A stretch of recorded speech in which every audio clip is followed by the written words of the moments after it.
Hey guys, Videopad Sammy. I am back with a new life coach session on the patio, enjoying this wonderful, wonderful fall day.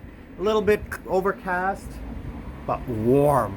I'm in the short sleeves, I got the flip flops on. We're up chilling on the patio, having a little cocktail. It's over there. No drinking on camera.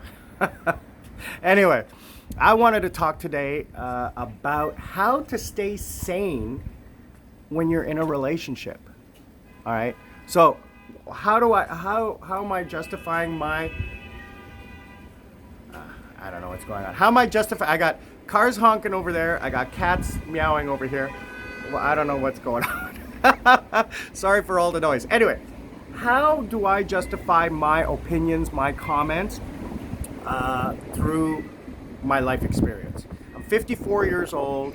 I was married for 10 years. I've been in relationships, and I've come to a realization about what it is that I want out of a relationship. So I want to impart to you my opinions and my ideas on how I remain sane in a relationship, how I stay happy in a relationship. Okay, so number one is honesty. And this is like, it's not anything that anybody hasn't told you before, but be honest. And it's not about lying.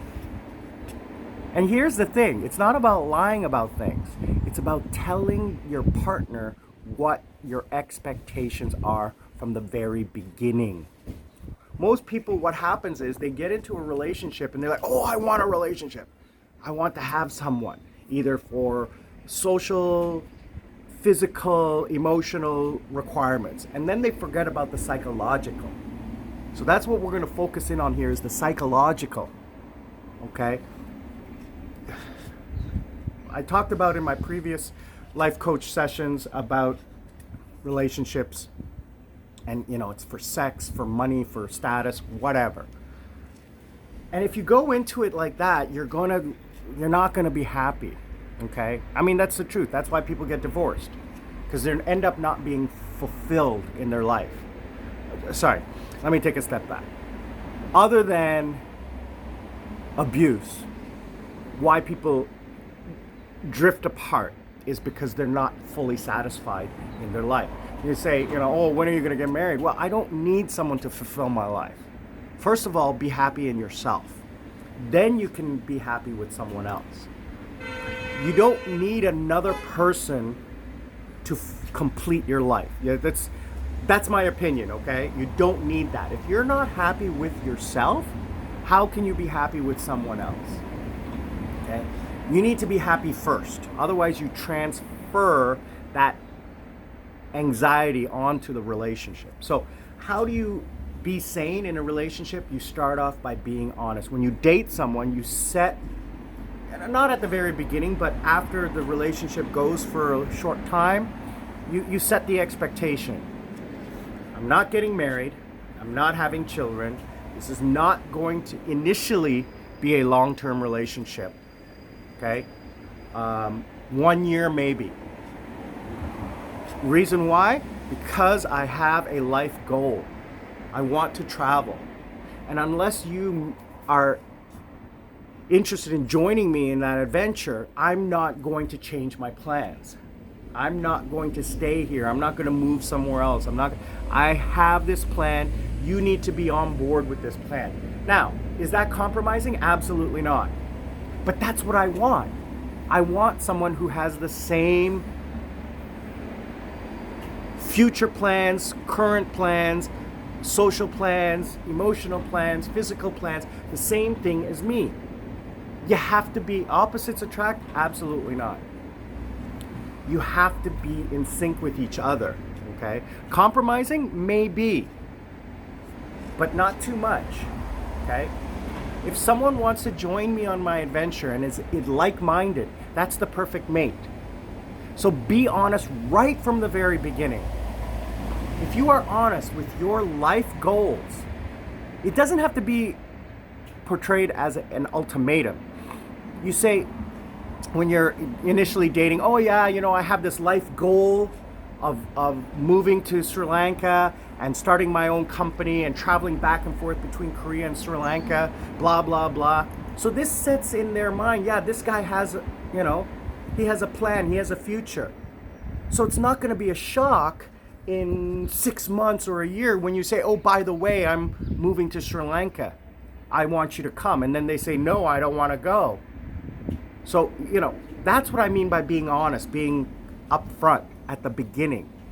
Not at the second date say, oh, by the way, unless you're interested in joining me on my trip or my adventure, we shouldn't date anymore. No. That's not what I'm saying. I'm saying be honest with who you are, what you want to be, with your life goals. Okay, that's the key here, with your life goals. They have to be in sync. You don't want to, again, I'm going to say this again, you don't want to set it as an ultimatum. You want to say, so tell me about yourself. Oh, well, my story, and then, my story is this, blah, blah, blah, blah. I really don't think I will ever have children. I don't see marriage as very important in my life. But I'm looking for, someone who I can settle down with for the rest of my life. Something like that. Not specifically pointing at the person you're dating. This is what your vision is, your dream, your life goal. You want to set that up at the beginning so they understand who you are, okay?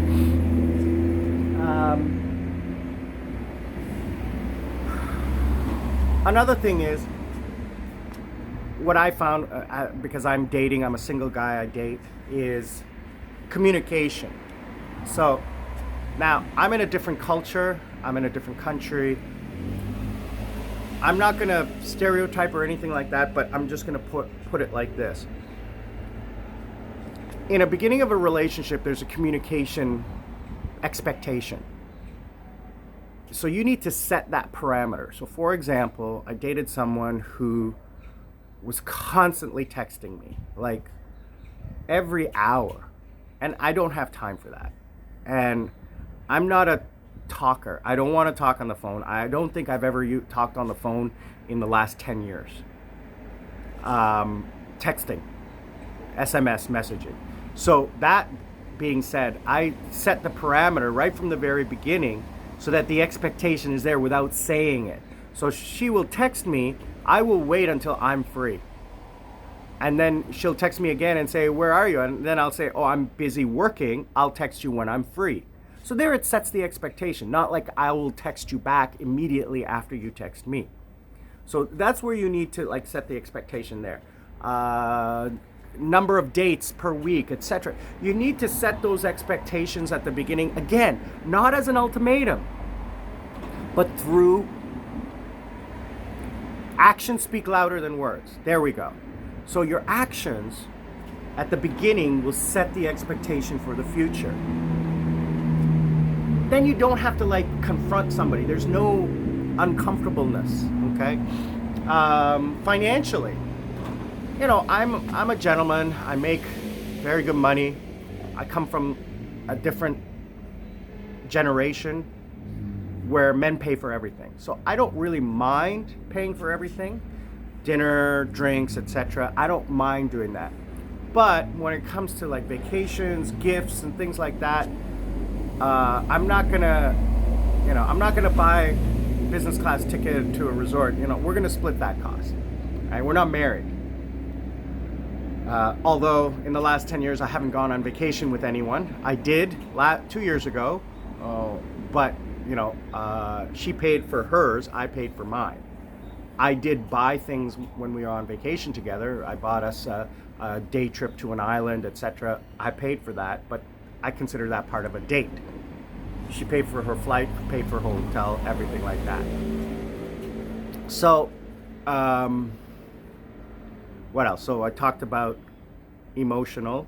I talked about financial. Now physical.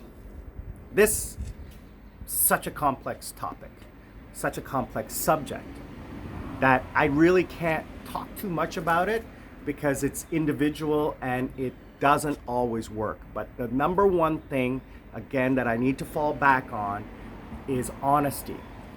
Okay? You need to I'm not going to say set the expectation, but you need to. It's very difficult. How do you initiate a physical relationship with someone you just met? And how I've done it, or how I've the best scenario is to be very honest and say, after a week or 2 weeks of dating, whatever, why don't we have a romantic date at my house? Or why don't I cook for you? That sets the expectation. And then you say, why don't you bring an overnight bag and you can stay over, right? There's no implied, because I have a 2-bedroom. I said, she knows, because she's been to my house, visited. She knows it's a 2-bedroom. So you set the expectation, but you don't overtly say, by the way, you're going to spend the night with me. It's just, the door is left open. And then she will reply, well, I don't feel comfortable in doing that. And I said, okay, great. You don't have to stay over, but I'd like you to come over and spend a romantic evening with me. I dated someone a little while ago, and it was our 2nd or 3rd date, and this was in the middle of the 2.5. So we couldn't go out because all the restaurants were closed. So I said to her, listen, why don't we wait until next week, because we only just met and I don't want to invite you over to my house. I don't feel comfortable. I don't think you would feel comfortable, and I don't feel it's proper. So I was being a gentleman about it. She respected that. She says, thank you for saying that. And she said to me later on, after we, like a couple more dates, she says, that was the coolest thing anybody has ever said.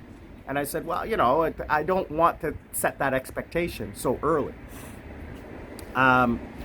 So again, being honest and being upfront about your expectations, but not in a confrontational or ultimatum type of way.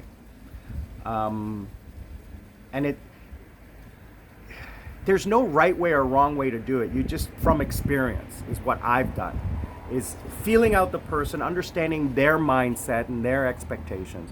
I think the most important thing is asking them. As a man, it's all, on the woman. In my experience and in my generation and the world we live in today is, you have to ask for permission, right? In when it comes to physical. So wrapping everything up, how do you maintain the psychological is, relationships are not easy. Otherwise, everybody would stay married forever. You need to be honest with yourself, number one. You need to be honest with yourself. That's the key thing. Don't compromise your morals, your desires, your goals just to be in a relationship. Okay? Do not get financially entwined. Then it's harder to get out. Okay? What else?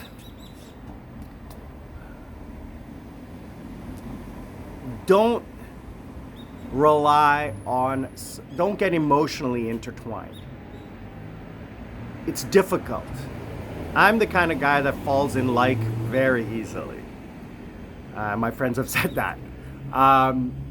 But that's because I'm an intense kind of person. I like to be involved 100%. Go big or go home type of thing. So, don't get too emotionally involved too quickly at the beginning. Otherwise, you'll find it very psychologically difficult to get out.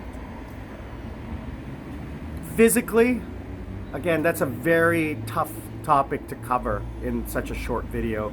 We could talk for days and days and days about it, but it's something that you need to address psychologically. Where are you in your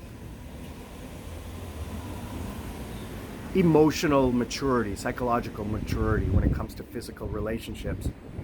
And the final thing, just your pure happiness, okay?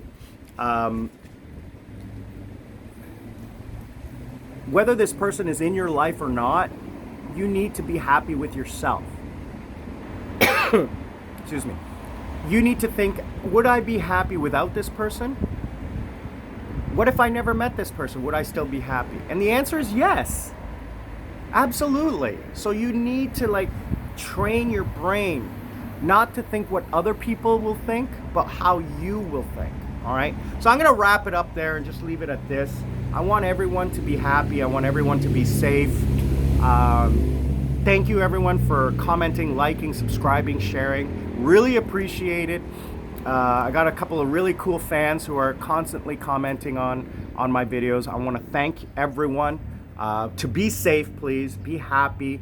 Enjoy life. Stay safe. And just one more year, 6 months to one more year, and this will all be over. We can get back to hanging out. And I'm going to have a huge party. Everyone's invited. We're going to do it online, live, and it's going to be great. Itawan Semi, living life. I'm out.